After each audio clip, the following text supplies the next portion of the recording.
Welcome back to my YouTube channel DJ ननर। आज lesson रे पढ़ा जे gender and distinction between sex and gender लिंगगत कार्य एवं लिंगगत कार्य लिंग मध्य कौन पार्थक्य अच्छी आज लेसन पढ़ा जहाँकि generic elective 1 for political science और जेनेरिक इलेक्टिव पढ़ा जाए जहाँकि विभिन्न semester first second third semester भितर पढ़ा जाए।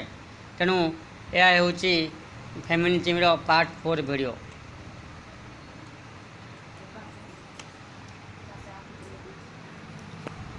साधारणतः लिंग और लिंग सम्बन्धीय भूमिका बा सेक्स एंड जेंडर परस्पर स्थान रे व्यवहार होउथिले मध्य उभय मध्य पार्थक्य रही। So one is used with another जे बहु लोक बा बहु व्यक्ति विशेष सेक्स जेंडर मध्य कौन हठात पार्थक्य दर्शाई नथांती एवं किंतु सेक्स एंड जेंडर लिंग लिंगगत भूमिका उपरे पार्थक्य रही। पारस्परिक भाव जेंडर को सेक्स परिशब्द भाव परिग्रहण कर जाए। So gender is determined as the similar word और synonyms of sex. So these two words has equal meaning. These two words have equal meaning. ये दुईटा शब्दर समान शब्द बा समान अर्थ व्यवहार होता है। लिंग बा सेक्स को आधार करी समाज पुरुष और नारी विभक्त होता बेले लिंग समय भूमिका को नहीं समाज पुल्लिंग स्त्रीलिंग विभक्त होता है। So the women and men is divided in the society on the basis of sex, but on the basis of gender the society is divided as a masculine and feminine gender. J pulling स्त्रीलिंग अनुसार gender अनुसार विभक्त होता है। लिंग बा sex शब्दटी जैविक अटे। सो सेक्स शब्दटी बा sex is a biological word. Sex is biological या जैविक। So on the basis of sex there is the difference between women and man. Sex अनुसार पुरुष और नारी मध्य पार्थक्य दर्शा जाए किंतु सेक्स बा लिंग आधार भूमि समाज सामाजिक सांस्कृतिक पारंपरिक धर्म भाव को नहीं निर्णय करा जाए किंतु जेंडर अनुसार सोशल वर्क कल्चरल ट्रेडिशनल एवं रिलीजियस भावना को दर्शा जाए जेंडर अनुसार। तेणु सेक्स जैविक होता समय जेंडर सामाजिक सांस्कृतिक। Sex is biological and gender is social and cultural. Now we shall discuss about what is gender. लिंग संबंधी भूमिका कौन। जेंडर व्यक्तिर सामाजिक संगठन भूमि को नहीं पुरुष और नारी संपर्क को बुझाए। पुरुष और नारी सहित जड़ित सामाजिक गुण और सुविधा को यह बुझाए। यह पुरुष नारी बालक बालिका नारी और नारी तथा पुरुष पुरुष मध्य संपर्क को आलोचना करे हूँ जेंडर बा माने लिंग संबंधी भूमिका। यह एक सांस्कृतिक शब्द। सो gender is a cultural word. यह समाज पुरुष नारी को प्रदान कर विभिन्न भूमिका विषय दृष्टि निक्षेप करे। So this society assigns different duty to the man women that is determined by the gender. अधुना जेंडर शब्दटी समाज विज्ञान और नारीवाद मनस्तत्व विषय लोकप्रिय अटे। So in the psychology feminism and social science gender is popular word. Gender is a popular word. So this subject matter of gender is popular in the subject matter like social science, feminism, sociology and psychology. Now we shall discuss about some of the definition of gender. Gender केतोटी संज्ञा बर्तमान आलोचना करवा। आना ओक्ले लिंग संबंधी भूमिका पुरुष नारी पार्थक्य को पुल्लिंग और स्त्रीलिंग भाव दर्शाई था। यार कौन सी जैविक उत्पत्ति कारण नहीं जे लिंग संबंधी भूमिका मध्य पार्थक्य समस्त निमंते प्रकृति सिद्ध नुहे। Gender refers to social classification of men and women into masculine and feminine. It has no biological origin. That the connection between sex and gender are not really natural to all. This is the definition of Anna Oakley. Simon D. Beauvoir. Simon B. Beauvoir को मतरे लिंग संबंधी भूमिका समाज द्वारा सृष्टि जहाँ नारी निमंते एपरी परिस्थिति सृष्टि करे जहाँ द्वारा से घरोई और परिवार दायित्व नेबा संगे संगे उपयोगी समर्पण बा सहनशीलता गुण सहित जड़ित होता है। Gender differences are manufactured by society which condition women to conform to a stereotype of feminine behavior requiring them to be positive and submissive, suited to a life of domestic and family responsibility. This is the definition of Simon D. Beauvoir. Third, according to Food and Agriculture Organization FAO, Food and Agriculture Organization मतरे लिंग संबंधी भूमिका पुरुष और नारी मध्य संपर्क बुझाए। यह जैविक दृष्टि नुहे बरम सामाजिक दृष्टि गठित।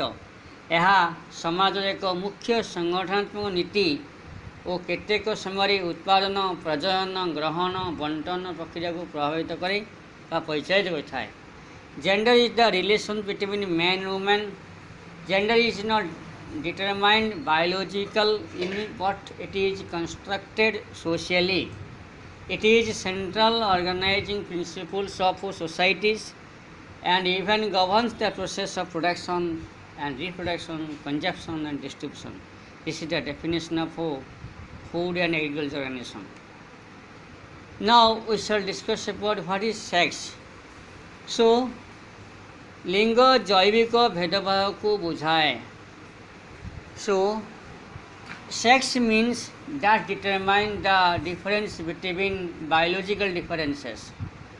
जैविक दृष्टिकोण को पुरुष और नारी परस्पर भिन्न। So women and men are different from the biological point of view. The physical construction of man and woman is different. शिशुटी बालक किंबा बालिका तार लिंग को देखि जानी हुए। पुरुष और नारी को पृथक होता जैव उपादान को यह बुझाए। So it differentiate sex differentiate man women माने women child and girl child boys and girls. Sex बा लिंग शब्दटी जैविक आधार निर्धारित होता है। So sex is determined on the basis biological determination. पुरुष महिला किपरि पृथक बोली आम जिते विचार करूँ से लिंग आलोचना विषय वस्तु होता है। जैविक गुणावली परस्पर नारी को पृथक होता है। So the women is totally different from man on the basis of sex. Now we shall say what is the distinction. What is the distinction between sex and gender. एवं लिंग एवं लिंगगत भूमिका मध्य पार्थक्य कौन अच्छी बर्तमान आलोचना करवा। विंश शताब्दी 50 दशक बेलू सेक्स जेंडर मध्य पार्थक्य तर्क आरंभ होता। So the debate on sex gender was started in 1950s। Britain अमेरिकार डाक्टर वर्ग मानसिक रोग विषय लेखन ये पार्थक्य प्रथम आरंभ होता। सो that difference is found in Britain among the physicians and psychologist. यही दुईटी शब्द मध्य पार्थक्य दर्शाइब जा साइमन डी ब्यूवेयर यथार्थ कहते नारी माने प्रस्तुत से माने जन्मित नुहति। So women are made they are not born. This is the view of Simone de Beauvoir that women are made but they are not born. So now we shall discuss about some of the differences of sex and gender. ଏହା ପୁରୁଷ ଓ ନାରୀ ମଧ୍ୟରେ ଦର୍ଶାଉଥିବା ଜୈବିକ ଓ ମାନସିକ ବିଶିଷ୍ଟକୁ ବୁଝାଏ ବୈଶିଷ୍ଟ୍ୟକୁ ବୁଝାଏ।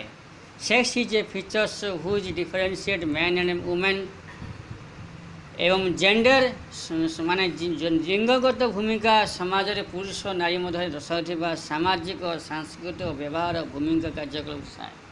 So gender determine the functional behavior, functional activities and social cultural activities of the man and woman, that is the gender or लिंगगत भूमिका। द्वितीय होची ଏହା लिंग होची प्राकृतिक, सेक्स इज नेचुरल। अन्य थरे जेंडर इज कल्चरल, माने लिंगगत भूमिका होची सांस्कृतिक। यह कम सामाजिक अधिक वैज्ञानिक, यह मनुष्यर शारीरिक दृष्टिकोण बुझाए। सो sex is less social and more scientific, so that differentiate man and woman। अन्यथरे लिंगगत भूमिका प्रकृतिर सामाजिक अटे। टोटली जेंडर इज सोशल, यह पिंधिबा कार्यकलाप पेशा चयन जनसाधारण पदवी को बुझाए। फोर्थली सेक्स माने लिंग समाज को पुरुष और नारी विभाजित करथाए। So the society divide the man and woman on the basis of sex।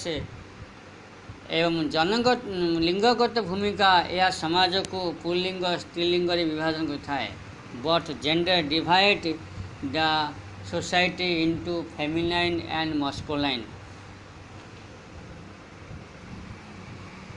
So fifthly, so the sex is definite, माने लिंग स्थिर, विभिन्न समाज यह समान, एथिरे कौनसी विभेद देखा जाए नहीं।